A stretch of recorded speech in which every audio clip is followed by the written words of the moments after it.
मित्रों, आज का जो ये प्रेस कॉन्फ्रेंस है, जिस बातों को लेकर के आज मैं आपका बीच में आया हूं, वो मेन आज विषय है कि जिन्होंने मां गंगा को दिया धोखा, उन्हें बिहार नहीं देगा अब मौका। सत्ता के दो यार, मोदी जी और नीतीश कुमार, दोनों मिलकर बर्बाद किया बिहार। नेशनल न बिहार में बाढ़ नियंत्रण के लिए कदम बढ़ाया, न गंगा का जल नहाने और पीने लायक बनाया। नेशनल ग्रीन ट्रिब्यूनल के ने बिहार सरकार पर 50,000 का जुर्माना लगाया। आज प्रधानमंत्री जी बिहार में हैं और मां गंगा पर चुनावी चिंता जता रहे हैं। आज दिनांक 20 जून 2025 है। चुनाव आते हैं और मोदी जी बड़े बोले भाषण और झूठ की भरमार बिहार में लाते हैं। भ्रमण का कार्यक्रम बनाते हैं, भ्रमक घोषणाओं की झड़ी लगाते हैं। मगर आज हम एक चौंकाने वाला खुलासा कर रहे हैं कि कैसे संविधान की शपथ खाने वाले लोग असंवैधानिक काम कर रहे हैं। आइए पहले जानते हैं कि भाजपा जेडीयू सरकार ने बिहार को कैसे बदहाल किया। जेडीयू भाजपा सरकार के भ्रष्टाचार ने बिहार को आकंठ गरीबी में धकेला। बिहार की जेडीयू सरकार ने caste wise socio economic report 7/11/2023 को प्रकाशित की। इस रिपोर्ट में बिहार के आकंठ गरीबी में डूबे होने के प्रमाण सामने आए। बिहार में 94.42 लाख से अधिक परिवार 200 रुपया प्रतिदिन या उससे भी कम आय पर गुजारा कर रहे हैं। रिपोर्ट के अनुसार राज्य में कुल 2,76,68,930 परिवार हैं। इनमें से 94.42 लाख परिवार 34.13% की सभी स्रोतों से कुल मासिक आय या तो 6,000 रुपया या उससे कम है। इसका मतलब है कि ये परिवार प्रतिदिन केवल 200 रुपया या उससे कम कमा रहे हैं। राज्य में अन्य 81.91 लाख परिवारों मतलब 29.61% की मासिक आय 6,000 से 10,000 रुपया के बीच है। अर्थात लगभग 5 करोड़ लोग 40 रुपया रोज पर और 4 करोड़ लोग 67 रुपया रोज पर जिंदा हैं। इसका अर्थ यह हुआ कि बिहार के लगभग 14 करोड़ लोगों में से 8.82 करोड़ लोग यानी लगभग 64% लोगों की आर्थिक स्थिति इस कदर बदहाल कर दी गई। बिहार के चप्पे चप्पे को जेडीयू भाजपा सरकार ने रक्त रंजित कर दिया है। बिहार में रोज 953 अपराध हो रहे हैं, 8 हत्याएं हो रहे हैं प्रत्येक दिन, 33 अपहरण हो रहे हैं, 136 जघन्य अपराध हो रहे हैं। गैंगवार से बिहार थर्राया हुआ है। भर्ती और प्रवेश परीक्षा घोटाले से बिहार के युवाओं का भविष्य बेचा जा रहा है, उनको पलायन के लिए मजबूर किया जा रहा है। नौकरी और भर्ती परीक्षाओं में घोटालों के कारण युवाओं का भविष्य अंधकार में हो गया है। बीपीएससी, पुलिस, मेडिकल, शिक्षक चयन जैसी अनेकों परीक्षाओं में पेपर लीक और धांधली आम बात हो गई है। जो आज का मेन मुद्दा है, जैसे आप सब लोग जानते हैं कि आज प्रधानमंत्री जी बिहार में हैं और नमामि गंगा एक योजना चला था। इन लोगों का योजना था कि गंगा जी को हम शुद्ध करेंगे और इस भारत देश के लोगों को मतलब गंगा जी के पानी को शुद्ध करके उनको फिर से एक बेहतर पवित्र जो पहले से गंगा जी है और उसको हम दृढ़ करेंगे। लेकिन हुआ क्या? मां गंगा की झूठी सौगंध खाते हैं, गंगा में मल मूत्र मिलाते हैं। आज प्रधानमंत्री जी बिहार आकर मां गंगा के प्रदूषण पर अपनी सफाई देने की कोशिश करेंगे और पटना के दीघा में एक अवैधानिक सीवरेज ट्रीटमेंट प्लांट का उद्घाटन करेंगे। जानिए मां गंगा की सफाई सीवरेज ट्रीटमेंट प्लांट की कहानी, एनजीटी की जुबानी। एनजीटी के बारे में आप सब लोग को मालूम है, ये एनजीटी जो है रिपोर्ट देता है कि पानी कितना गंदा है और कितना शुद्ध है। तो गंगा जी का इन्होंने पानी के बारे में रिपोर्ट दिया है, उसका रिपोर्ट अभी हम देखेंगे कि किस प्रकार से गंगा जी के पानी के ऊपर में एनजीटी ने रिपोर्ट दिया है। हाल ही में राष्ट्रीय हरित अधिकरण एनजीटी ने गंगा नदी की स्वच्छता और प्रदूषण नियंत्रण से जुड़े मामले में बिहार सरकार की गंभीर लापरवाही के लिए 50,000 का जुर्माना लगाया है। 50,000 का जुर्माना लगाया है। यह आदेश एनजीटी ने एमसी मेहता द्वारा दायर याचिका की सुनवाई के दौरान दिया। बिहार राज्य में गंगा और उसकी सहायक नदियों के लिए बनाए गए एसटीपी सीवरेज ट्रीटमेंट प्लांट की कुल संख्या 13 है, जिसमें से पूर्णतः फंक्शनल चल रहे एसटीपीसी 7 हैं तथा गैर मानक 7 हैं, यानी सभी 7 फंक्शनल एसटीपी एफसी मानकों पर फेल हैं। फीकल कोलिफॉर्म एफसी बैक्टीरिया की मात्रा अधिक होने का अर्थ कि उसमें मानव और पशुओं के मल मूत्र की मात्रा इतना ज्यादा है कि एनजीटी ने बोला कि पानी पीने का बाद छोड़ दीजिए, पानी में नहाने लायक जो गंगा जी का पानी है, जिसको हम पवित्र नदी बोलते हैं, उस गंगा जी का पानी पीने का बाद छोड़ दीजिए, अब नहाने लायक नहीं है।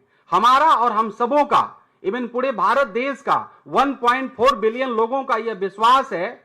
Even we call holy river, Ganga ji को हम लोग पवित्र नदी बोलते हैं, और हमारा जो विश्वास है, हमारा जो फेथ है, वो इस प्रकार से है कि यदि हम if we will drink the water sickness will gone, if we will take bath sin will gone. हमारा ये फेथ बोलता है, हमारा विश्वास बोलता है कि यदि हम पानी पी लें तो हमारा बीमारी खत्म हो जाता है, यदि हम उसमें नहा लें तो हमारा पाप खत्म हो जाता है। Even after die we will bring the body. हमारा यह भी विश्वास है कि यदि हम मरने के बाद बॉडी को गंगा जी के तट पे ले जाते हैं और उसको वहां हम बर्न करते हैं तो हमारा body will go to heaven directly. तो ये हमारा विश्वास है। उस पवित्र नदी के द्वारा केवल लोगों ने झूठा बोला है, केवल जुमला बोला है, और एनजीटी का रिपोर्ट बता रहा है कि गंगा जी का आज जो पानी है 2014 से पहले का यदि आप रिकॉर्ड निकाल करके देख लीजिएगा तो गंगा जी का जो पानी है पीने का बाद छोड़ दीजिए, अभी नहाने लायक भी नहीं है। और कुछ इंफॉर्मेशन को हम आपके बीच में रखेंगे।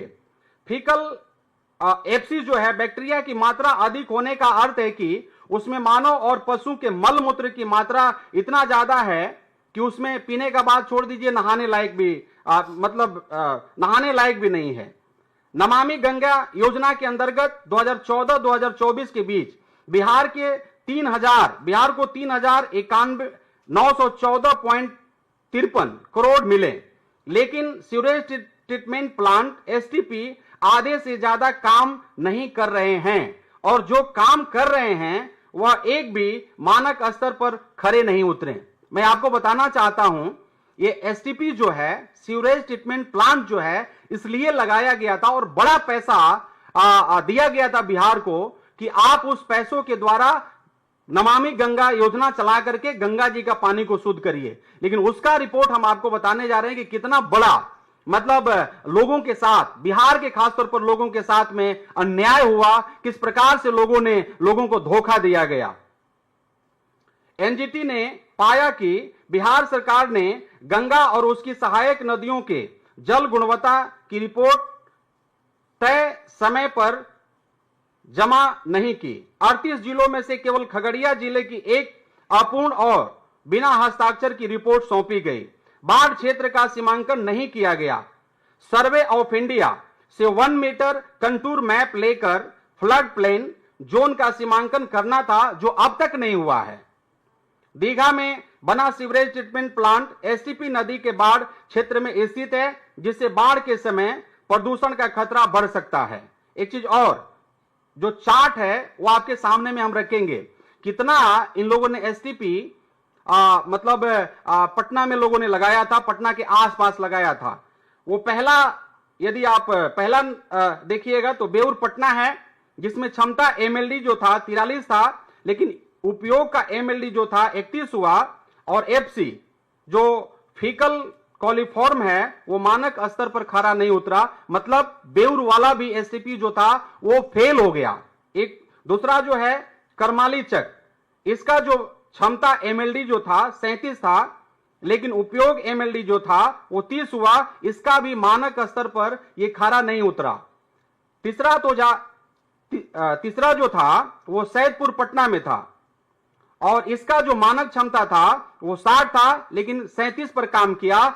ये भी मानक स्तर पर खरा नहीं उतरा। पहाड़ी जो पटना में है 60 है, इसका भी मानक क्षमता था एमएलडी, और ये 21 पर काम किया और मानक स्तर पर ये भी खरा नहीं उतरा। सोनपुर सारण 3.5 मानक क्षमता था, जो 2.7 काम किया, ये भी मानक स्तर पर खरे नहीं उतरे। बाढ़ में एक लगाया गया, इसका जो मानक क्षमता था 11 था, ये काम किया 7.4, ये भी मानक स्तर पर खरे नहीं उतरे। सुल्तानगंज में इसका मानक एमएलडी जो था, क्षमता जो था वो 10 था, ये काम किया 4.5, मानक स्तर पर खरे नहीं उतरे। कुल जो मानक क्षमता था 224.5 था, काम किया जो उपयोग में आया 134.6। सातों एसटीपी गैर अनुपालन पाए गए। जेडीयू भाजपा ने गंगा से किया छल, प्रदूषित किया पवित्र जल। गंगा में सीधे गिर रहे नालों की स्थिति, सीपीसीबी बोर्ड, आपको मालूम होगा कि सेंट्रल बोर्ड ऑफ इंडिया के द्वारा एक और रिपोर्ट दिया गया। कहा गया केंद्र की मोदी सरकार सीपीसीबी की रिपोर्ट के अनुसार बिहार में 67 नालों से गंगा में 1046.24 मिलियन लीटर प्रतिदिन गंदा पानी बिना साफ किए गिर रहा है। ये नाले इन जिलों में से हैं, बक्सर है, दिगवारा है, छपरा है, दानापुर है, पटना है, फतुहा है, बख्तियारपुर है, बाढ़ है, मोकामा है, मुंगेर है, भागलपुर है, कहलगांव है। एनजीटी द्वारा निर्देश दिया गया प्रमुख कार्रवाई करने के लिए बिहार सरकार को 50,000 का जुर्माना 2 सप्ताह में भरने का निर्देश दिया गया। बिहार के मुख्य सचिव को अगली सुनवाई 21 जुलाई 2025 को वर्चुअली उपस्थित होकर जवाब देना होगा। सीपीसीबी को अपडेटेड रिपोर्ट पेश करनी होगी, जिसमें गंगा से सीधे मिलने वाले नालों की संख्या और जीपीएस लोकेशन, एसटीपी की स्थिति और जल गुणवत्ता का राज्यवार डाटा, ये सब रिपोर्ट कहा गया कि आप प्रस्तुत करें।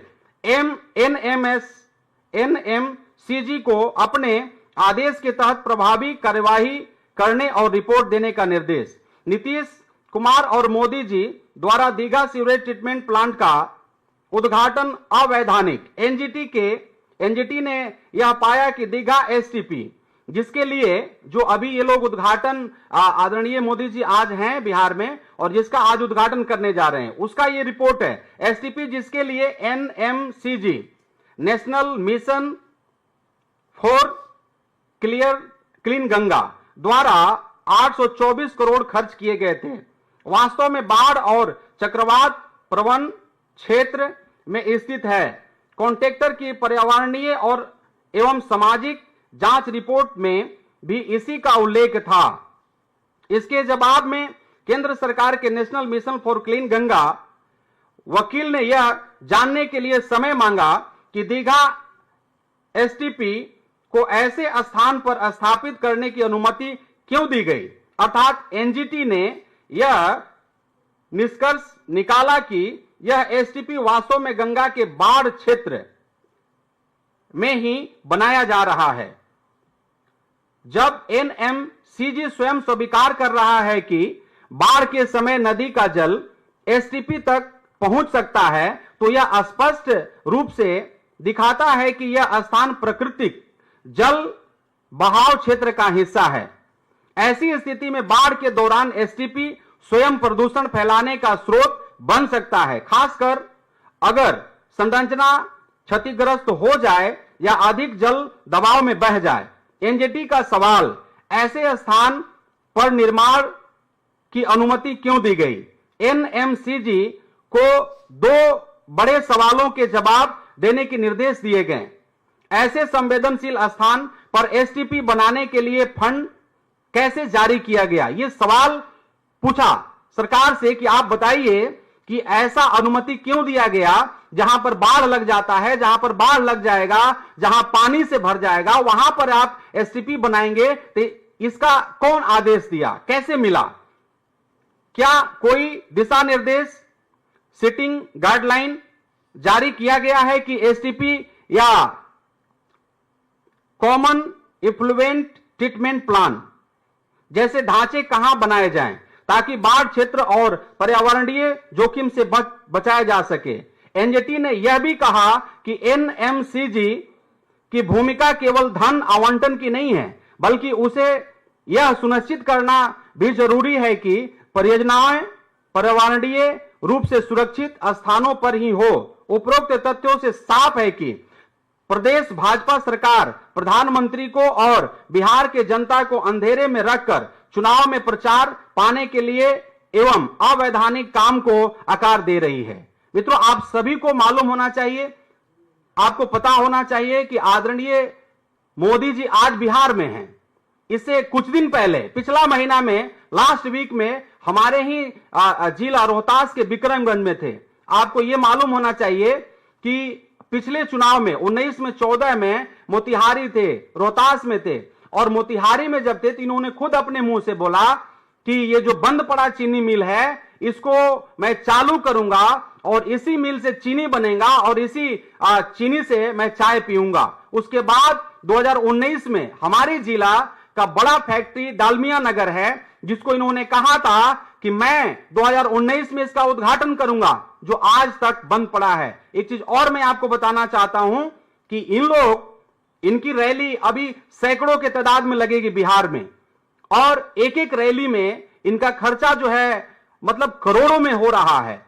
अगर एक रैली 2 रैली यदि स्टॉप कर दिया जाए तो बहुत सारा बिहार में बंद पड़ा फैक्ट्री है, बहुत सारा बंद पड़ा मिल है। यदि इस पैसा को वहां पर इन्वेस्ट कर दिया जाए तो सैकड़ों हजारों के तादाद में नौजवान भाई जो रोड पे घूम रहे हैं, जो प्लान कर रहे हैं, बिहार को छोड़ रहे हैं, उस पर रोक लगाया जा सकता है।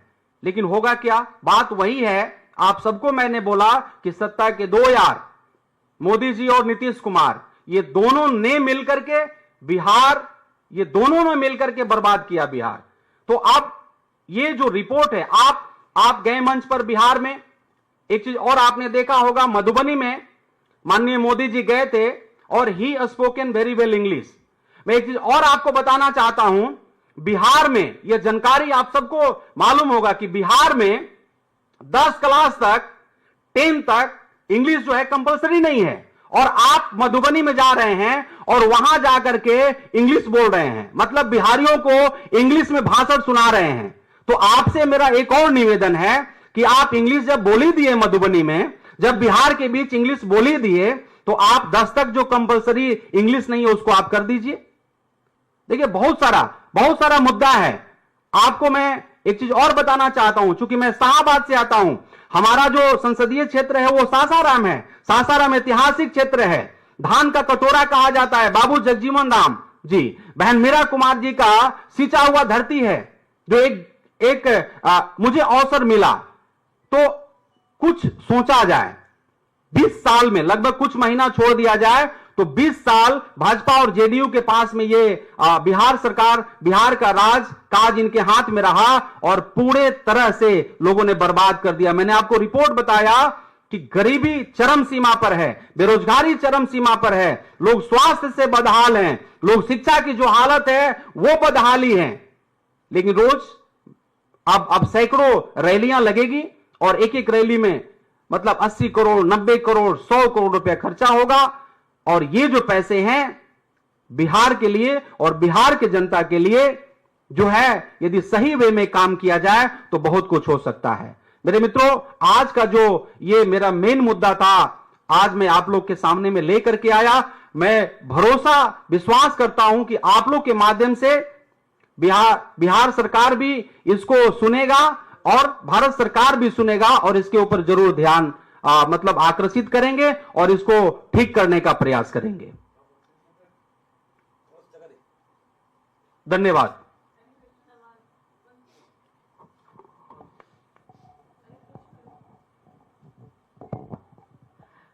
सर, सवाल मेरा ये है कि कल आरजेडी की बैठक हुई थी बिहार में, जिसमें लालू प्रसाद यादव ने तमाम कार्यकर्ताओं से और नेताओं से ये अपील की कि तेजस्वी यादव को मुख्यमंत्री बनाया जाए इस बार, क्योंकि आप लोग भी इंडिया गठबंधन का दल हैं।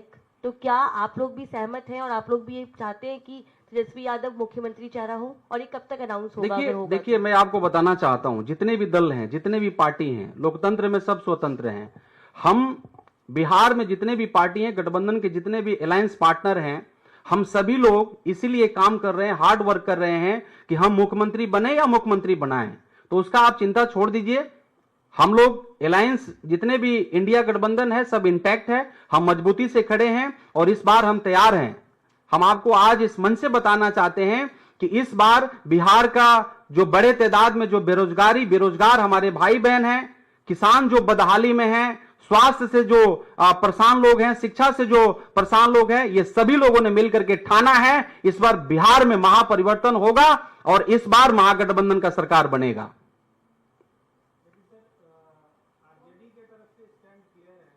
तेजस्वी यादव को मुख्यमंत्री बनाया जाए।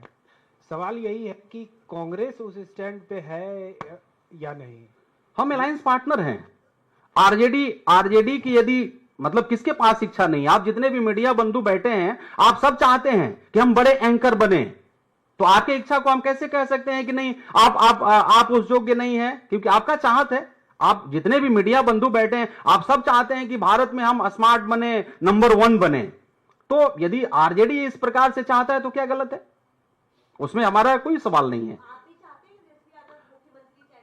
हमारे कोऑर्डिनेशन कमेटी के अध्यक्ष हैं, आपको पता होना चाहिए। कोऑर्डिनेशन कमेटी जो बना है उसका अध्यक्ष है।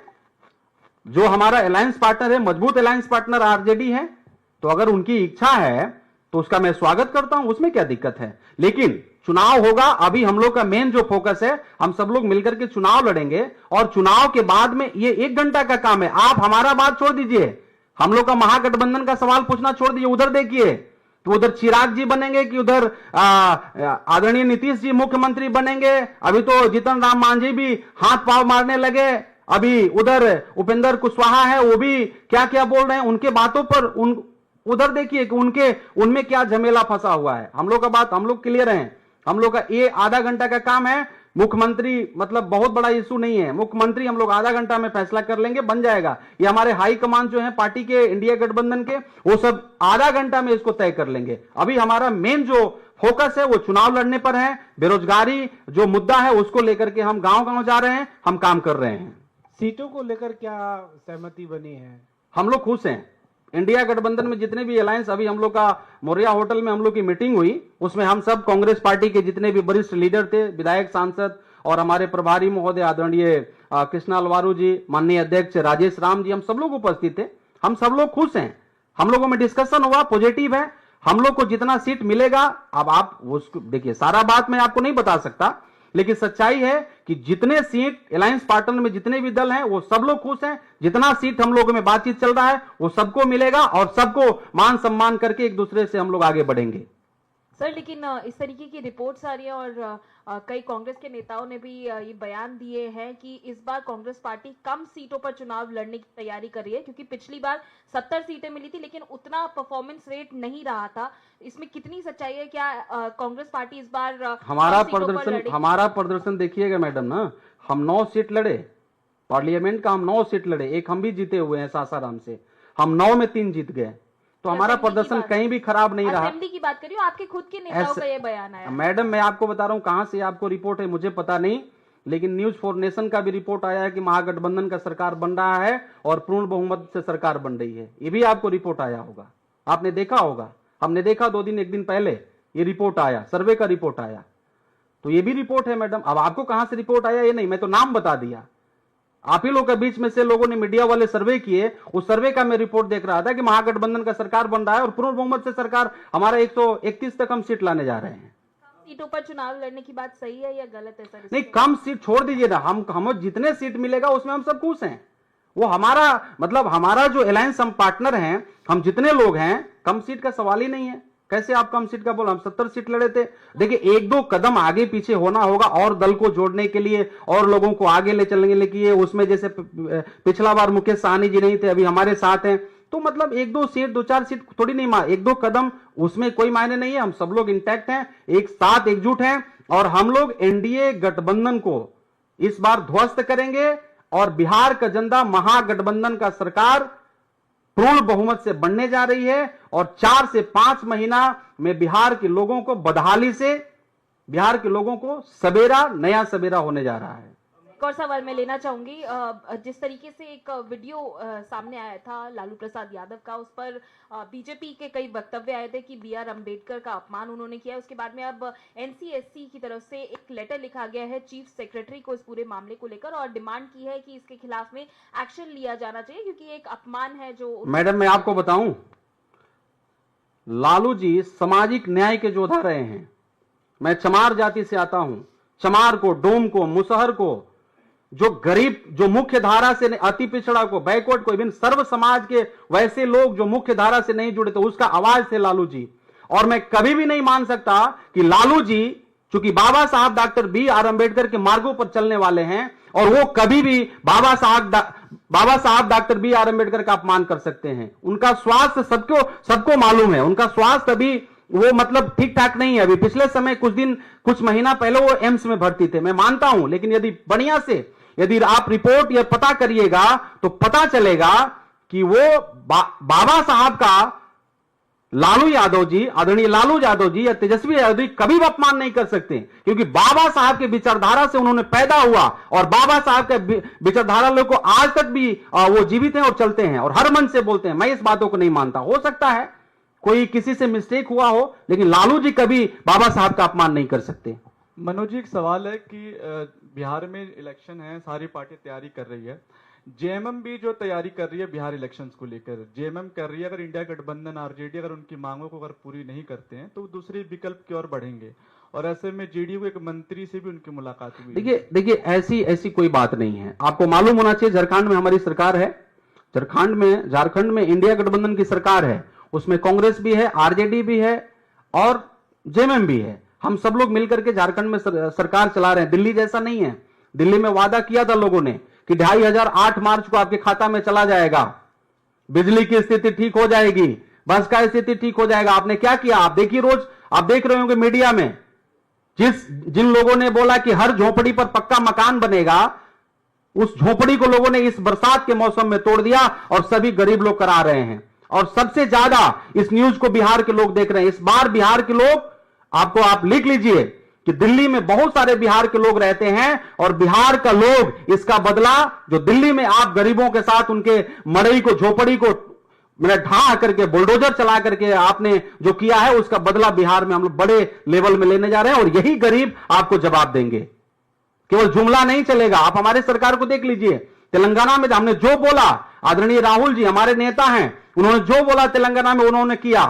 आप कर्नाटक में देख लीजिए, झारखंड में देख लीजिए, हर जगह हमने जो बोला वो किया।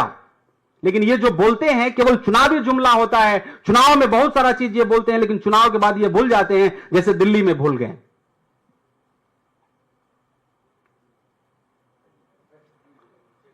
धन्यवाद।